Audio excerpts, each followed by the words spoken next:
of his house.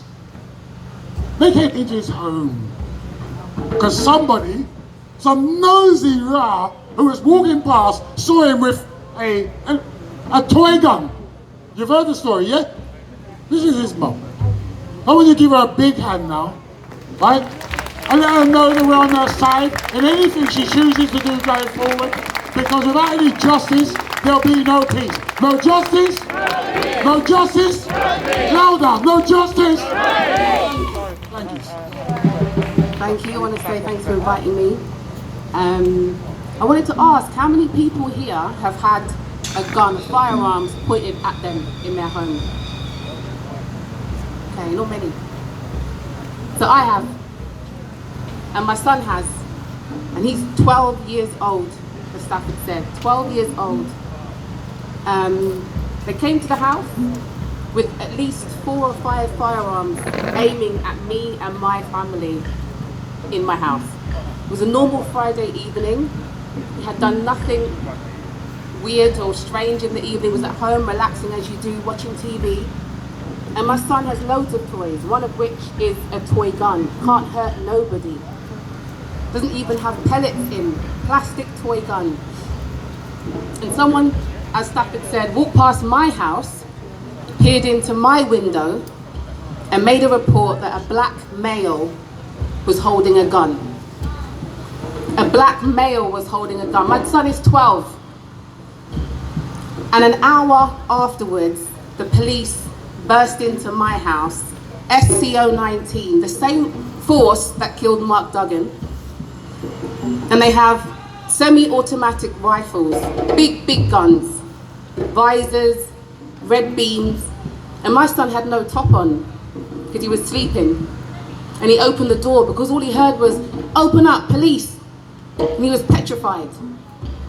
And he opened the door with no top on, no shoes. And they had big guns just pointing at him with red beams pointing at his head and my head and my kids who were 16 and 23, 2 daughters. We was terrified. They immediately arrested him, put him in handcuffs, and he was led away from his family. I didn't know what they was going to do with him. And then one by one, we had to come out like this with our hands up. Then they wanted to search us, even though he was barely dressed. You could see he had nothing on us. I remember this all started over a toy. How many boys have been playing with toy guns for how long? Is it a new thing? An age-old play that some boys do. And I want to ask Cressida Dick's officers, can black children not play with guns, toy guns in their house without the fear of almost being killed? Because the only thing that was different between my son and Tamir Rice was luck. And when I spoke to the officers the next day to get an explanation as to why they would burst into my house and threaten to kill me and my family,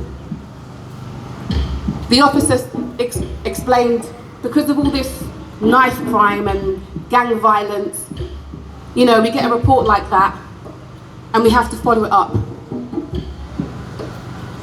But I agree that the police need to do what they have to do, but it has to be proportionate, and it has to be reasonable, and it has to be legal.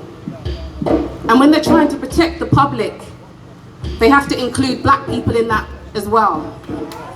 Because we pay our taxes, and we're law-abiding people, and we're not all into crime and breaking the law.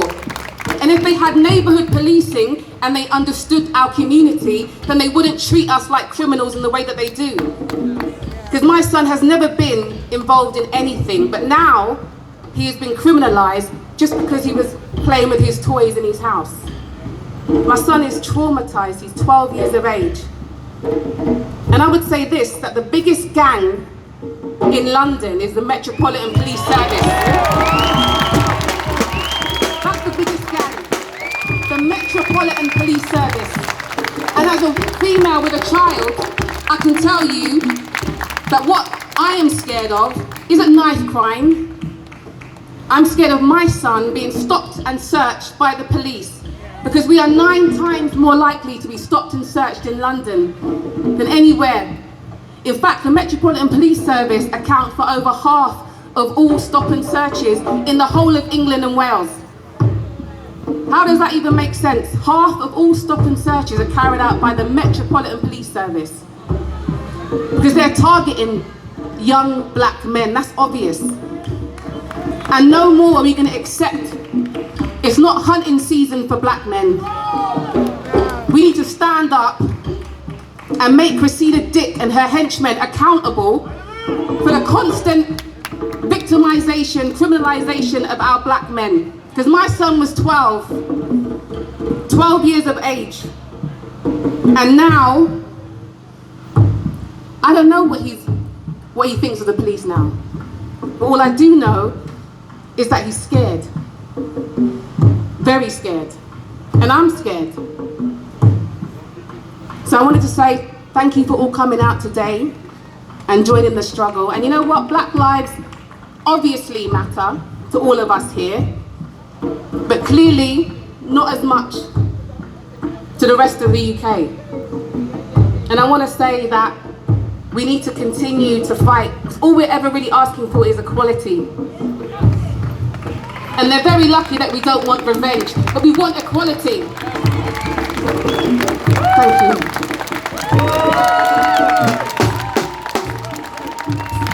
you.